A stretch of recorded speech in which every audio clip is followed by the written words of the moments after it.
Hello there and welcome, it's Debbie Dubicus here. Now in today's topic consult, we're going to be discussing sexual issues. And as a disclaimer, I'd like to make everyone aware that I am not a sex therapist. I'm not a medical practitioner, doctor, physician. I am, however, a clinical hypnotherapist. And the work that I do is I work on psychosomatic pain. That's anything the mind is holding on to. Any pain, any fears, any insecurities, any thoughts of those in your head going round and round can have an impact on your body. And that impact can be on your private areas, your sexual organs. So clients have come to me with various sexual issues. And again, I look on it as a psychosomatic symptom to the pain or the fears they're feeling. So for instance, I'll give you a few examples here. And they vary because some clients will come in with a particular issue and not tell me that it's playing out in the bedroom or not playing out in the bedroom.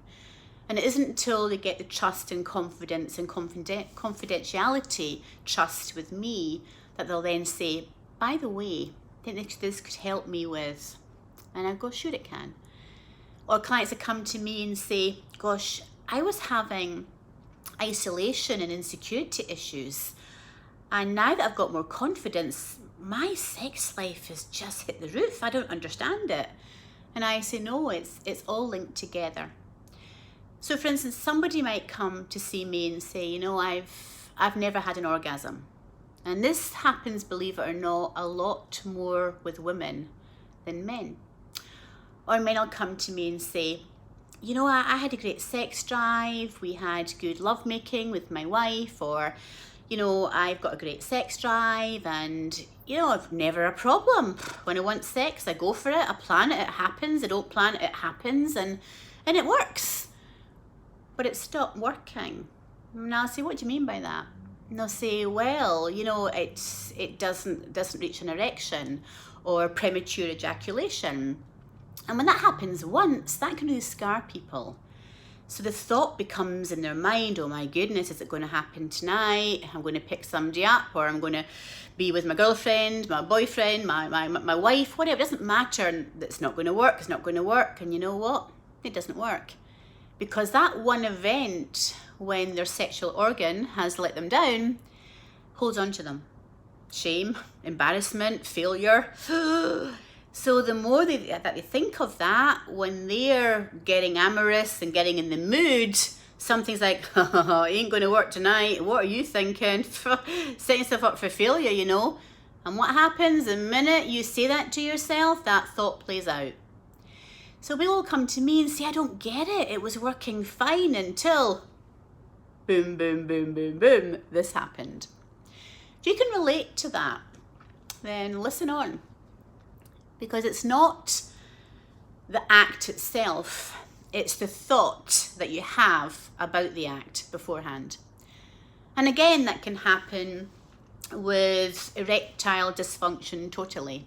There might be a traumatic event that happens in someone's life. And that event makes them so scared. Scared to relax, scared to let go, scared to be. So they live in tension all the time, survival mode, fight or flight.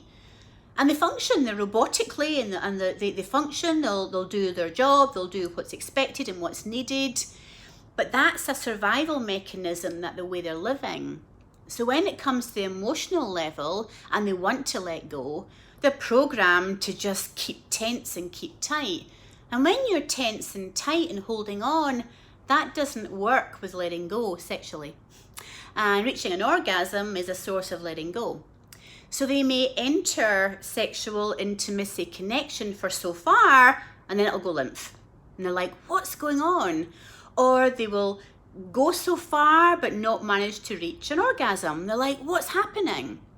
Again, if anyone can relate to that, please get in touch with me. If it's not a sexual medical condition, hypnotherapy can work on this. And again, where women's concerned, and that goes on to fertility and infertility. Now, I worked with a client recently, 35-year-old, has been married for 5 years, been trying for a family for 4, and nothing's happened. And she came to see me and said, I've had medical checks, I'm fine. My husband has a sperm count and it's fine. I don't know what's wrong. And I say, well, tell me a bit about you. We'll call them Joanne. Joanne, tell me a bit about you. And she says, well, I'm a vet and I have my own vet. I work really hard. I've got several practices. And I know if that's exactly what's going on. My life's being controlled and managed. I knew I would get married at 30. I knew this would happen, I knew that would happen, but this isn't happening. I'm like, whoa. So right away, I sense there's some control issues there and perfectionism there. Everything Joanna's wanted has been planned. Her home, her practices, her financial security, her financial freedom. She can control a lot in life, but she can't control falling pregnant. So what do you think that's done to her psyche?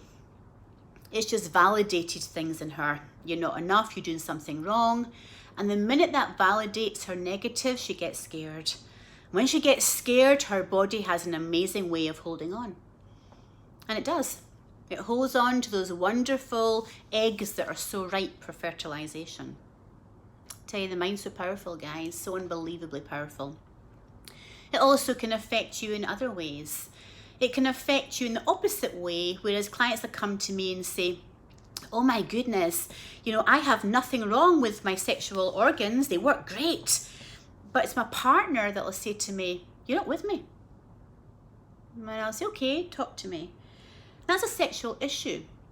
Someone might be robotically having sex. Nothing wrong with it. If that works, that works. But it's on a robotic way. It's like, okay, in a box, sex tonight, sex tomorrow, sex Friday at 3. Everything's controlled. Everything is in their charge. So the program is, it's a task. It's something you do. It's something you get off on. It's a sense of relief. It's something that you know is going to give you pleasure. Next. So they'll say, my wife says I'm not with her. My mind's somewhere else. I'm not touching, I'm not intimate. Great sex, wonderful sex with my wife, my girlfriend, my boyfriend, but there's no intimacy. So can you have intimacy and sex? Can you have sex with no intimacy? You want to find out? You want to question that part of your psyche? Maybe a session might help. Again, sexual issues vary. They vary even with behaviours that may not be right to some people. And that might be the way that people dress for sex, the way that they fantasize sex, the way that works for them but doesn't work for their partner. Sexual issues come in many, many forms. And the mind, programmed in the way that you view yourself, your partner, your body, has a lot to do with this. If you can relate to anything that I've said and you want a session, hypnosis, hypnotherapy, clearing conflict, life coaching on this matter, please get in touch with me through my website, the contact page, or you can email me at debbie.dubicus@gmail.com. Thank you.